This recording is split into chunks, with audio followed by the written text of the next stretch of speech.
అసెంబ్లీలో కూడా గౌరవ ముఖ్యమంత్రి గారి సభను తప్పుదో పట్టించారు. మొన్న ప్రెస్ కాన్ఫరెన్స్ లో 1 కిలోమీటర్ తవ్విండ్రు 10 ఏళ్లలో అని చెప్పిండ్రు.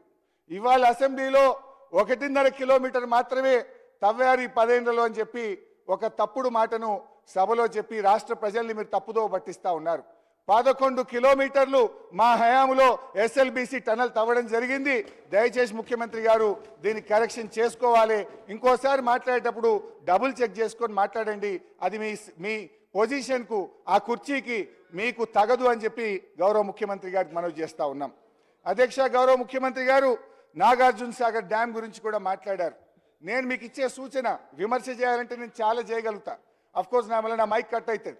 నేను మీకు ఇచ్చే సూచన, ఆ రోజు శ్రీశైలం ఆంధ్రప్రదేశ్ ప్రభుత్వ కంట్రోల్లో, నాగార్జున సాగర్ను తెలంగాణ ప్రభుత్వ కంట్రోల్లో ఇచ్చారు.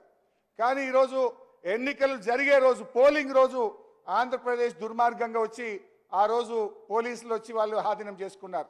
ఎలక్షన్ జరిగేటప్పుడు ఏముంటుంది, మనమందరం ఎలక్షన్ కమిషన్ పరిధిలో ఉంటాం. రాష్ట్ర ముఖ్యమంత్రి ఆపద్ధర్మ ముఖ్యమంత్రిగా ఉంటారు.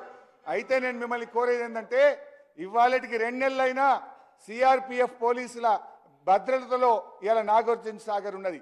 శ్రీశైలం మాత్రం ఈ రోజు కూడా ఆంధ్రప్రదేశ్ పోలీసుల హయాంలో ఉంది. మీరు వెంటనే నాగార్జున సాగర్ను మన రాష్ట్ర ఆధీనంలోకి తీసుకునే విధంగా మీరు కృషి చేయాలని చెప్పి నేను విజ్ఞప్తి చేస్తా ఉన్నా. ఎందుకంటే శ్రీశైలం ఈరోజు ఏపీ ప్రభుత్వంలో ఉన్నప్పుడు సాగర్ మన చేతుల్లో ఉండాలి. దానికి మీరు రమ్మంటే మీ వెంట అన్ని రకాలుగా రావడానికి, సహకరించడానికి మేము సిద్ధంగా ఉన్నామని మీ ద్వారా ముఖ్యమంత్రి గారికి తెలియజేస్తా ఉన్నాం.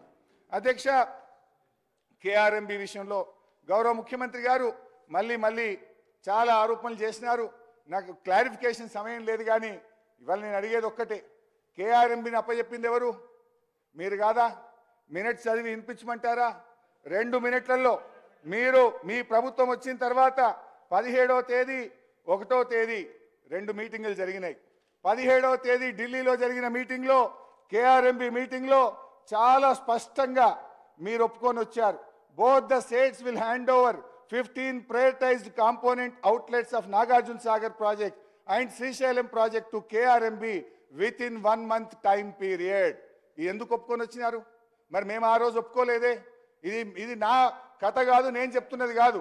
ఇది కేంద్ర ప్రభుత్వం ఇష్యూ చేసినటువంటి మినిట్స్ నెల రోజుల్లోగా అప్పచెప్తామని మీరు చెప్పొచ్చినటువంటిది. రెండవది అధ్యక్ష, మళ్ళీ ఈ విషయం మీద మీరు తెల్లారి పత్రికల్లో వార్తలు వచ్చినాయి. అయ్యో మనకు విద్యుత్ ఎట్లా, మన రాష్ట్రానికి అన్యాయం, జగన్ విజయం సాధించిన పత్రికల్లో వస్తే నేను ఆ రోజు ప్రెస్ కాన్ఫరెన్స్ పెట్టి ఈ ప్రభుత్వాన్ని తట్టి లేపినాం. అయితే లెట్ మీ కంప్లీట్. మొత్తం చెప్పినాక క్లారిఫై చేయమనండి. మొత్తం చెప్పినాక క్లారిఫై చేస్తే ఇంకా వాడికే మంచి